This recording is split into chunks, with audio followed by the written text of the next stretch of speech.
Hi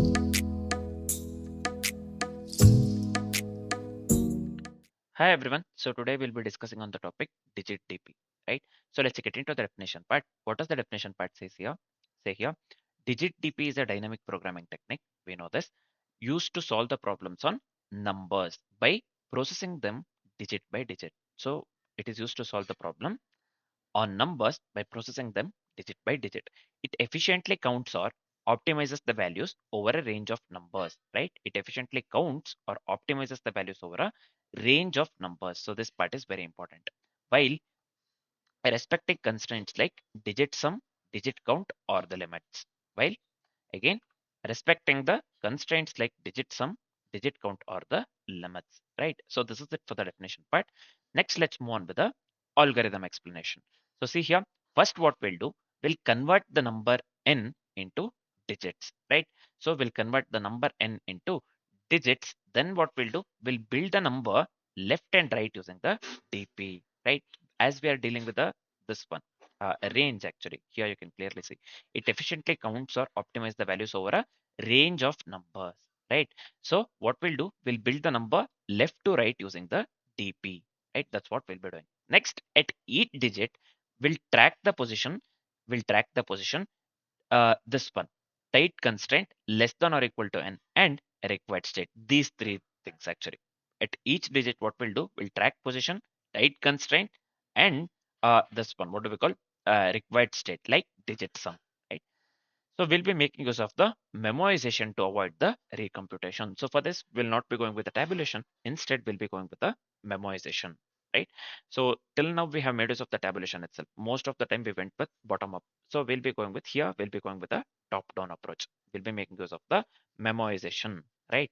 So we'll use memoization to compute the recomputation, to avoid recomputation, sorry. The final DP value gives the answer, right? So if you didn't get everything, so this is fine. We'll be articulating the same thing in the form of code. Let's do that. Yep.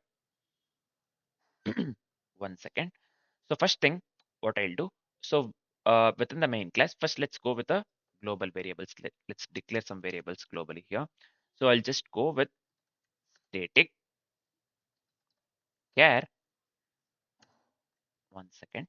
Yeah, I'll just go with the D. D is nothing but digits of n, right? Accordingly with the algo, we have to go with the digits of n, right? We have to split digits of n. So then I'll just go with the static int s. S is nothing but required digit sum. Next, let me go with a DP array as well. So I'll just go with here static int. So this one will be DP. Right? So this is nothing but DP of index sum as well as tight, accordingly with what we discussed. Right. Next, what shall we do? Let me go with the helper method. I'll just go with the static int f. Right. So let me go with I here. So this is fine. Let me go with sum. This is also fine. Let me go with tight. So this one is also fine. So next, what I'll be doing within the f method, helper method actually, first thing, if the sum gets exceeded, then it is invalid. So I'll just go with here. We have already considered sum as parameter. If sum is greater than s, right? So then it is invalid. In that case, we have to return 0, right? So this is simple, very simple. Next, uh, next case is, so we have to process all the digits, right? So for that, I'll just write here, if I is equal to d dot length, yeah, then let's return, I'll just go with sum equals s. So if it is s, then let's go with 1, else let's display 0. Yep, so this is fine. It's as simple as that. After processing all the digits, let me, sorry, not here. 1 second. Just give me a second here. Here. Yeah. So next, what shall I do?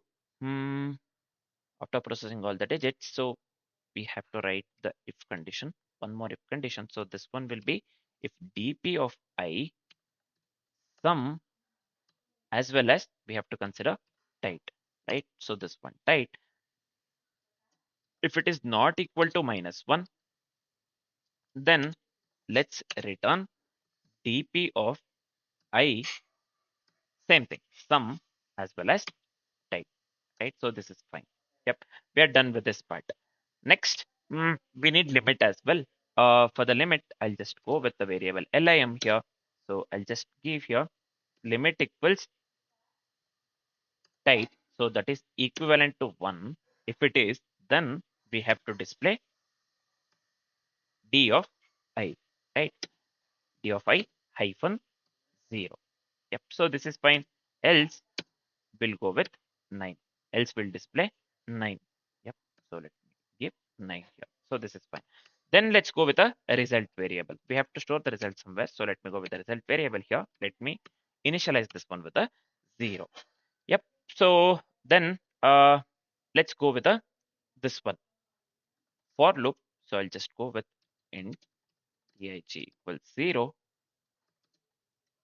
dig less than or equal to limit, and also dig plus plus. So this is also fine. So okay, just give me a second here. Yeah, let me remove this one. Yeah. So let's do one thing. Next, let's go with a result variable. I'll just go with the res result equals result plus. So helper method f. Let me call this one over here. So next, what I'll do, let's go with the next digit. Next digit is nothing but I'll just go with a I plus 1. Yep. And the next one is sum plus dig. Yep. So this is also fine. I'll just go with type equals 1 and dig. This part is equal to lim.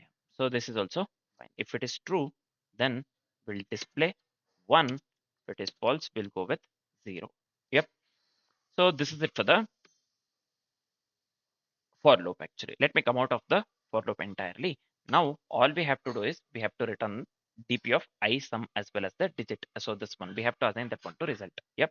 So let's do that. Let me return here dp of I sum as well as type this one. Yep. So let me assign this one to the resulting variable res.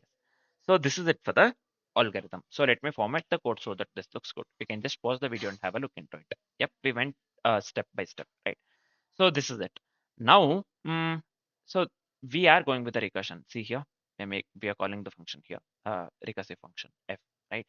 So this is nothing but memoization. Yep. So this is fine. Now let's consider a very simple example with the within the main method. Let's do that. Yeah.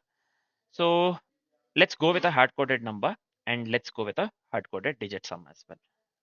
I'll just go with string n equals, let me consider number 25. Yeah, so this is fine. And also let's hard code the digit sum as well. Let me go with s equals 3. So this is fine. Next is nothing but I'll just go with d equals n dot to char array this part, and also dp equals new int of, I'll just go with the d dot length this part. Yep. So I'll just go with the s less 1 into 2. So this is fine, I believe. Next, let's go with a simple for loop, man. Yeah, next let's go with a simple for loop. I'll just go with for here int x of dp. So this is fine. And I'll just go with one more for loop here. Nothing but I'll just go with y of x.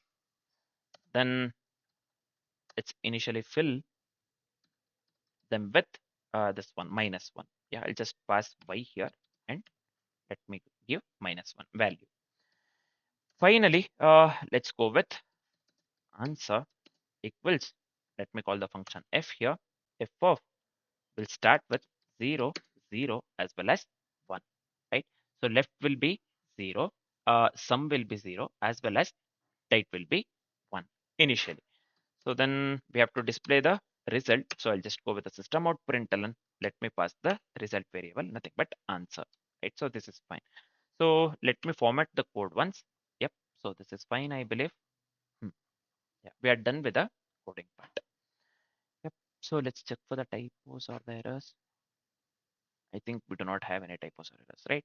So this is fine. Now, let's do one thing. Before running the code, let's dry run the code so that we get to know whatever the code that we have written is correct or not. And Also, we get to know the output for the example that we have considered within the code. And later we can come here and run the code that we have written. First, let's dry run the code by considering the example. Let's do that. So here, let's continue with the dry run. Yep. So now here in we have considered 25 and S we have considered 3. It's as simple as that. Now, what we'll do for 3? So we have to split this one in the form of digits, right? S we have considered 3 here, right? S we have considered 3. So for 3, it will be 3 itself. Valid numbers will be going with 3 itself. For 1, 2, we can just go with 1 plus 2. We can just split in this way. Yep. So that will lead to 3 because S we have considered 3 here, right? So this directly leads to 3. And this one leads to 1 plus 2, nothing but 3 itself again, because S is 3. And for 21, again, we can just go with 2 plus 1, nothing but 3. Yeah, this will also lead to 3, 2 plus 1. For 30, 30, this is out of range because N is 25.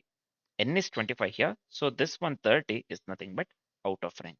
Yeah, so 30, this is out of range, will not be considering this one. Anyways, so these 3 we have considered. Yeah, 1 plus 2 that leads to 3, and finally 2 plus 1 that leads to 3, and 3 we can just directly consider 3, right? So these are the valid numbers. How many valid numbers we have?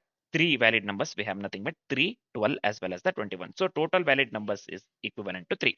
This is accordingly with the code that we have written within the F, right? If you remember. Now we have made use of the DP array, if you remember. So DP array, what it does, DP basically builds the numbers digit by digit accordingly with the code that we have written. So what is the first digit that we have here? First digit is from 0 to 2, right? So we are building the DP. Sorry, DP builds the number digit by digit. So first digit will be from 0 to 2. Yeah, we have 3. First digit is from 0 to 2. Then second digit will be 0 to 9, or 0 to 9, or it will be less than or equal to 5 when we consider tight. Yeah, when we consider tight, it will be less than or equal to 5. Or second digit, we can just go from 0 to 9. First digit will be from 0 to 2. Now the sum is tracked. Yeah, sum is tracked, and we will count only when sum is equivalent to 3. As S is 3, we will count only when sum is equivalent to 3 at the end. So overall it will be total valid numbers. Overall it will be 3 itself. The final output will be 3. Yeah, so the final output that we got here is 3. So this is the output that we need to get accordingly with the example that we have considered. Yep. So this is it for the dry run. It's as simple as that. This is it for the dry run. Yep. So now what we'll be doing, we have discussed the algorithm part, we have written the code, and we have dry run the code accordingly with the example that we have considered within the code. We are left with only two things, nothing but we have to run the code that we have written.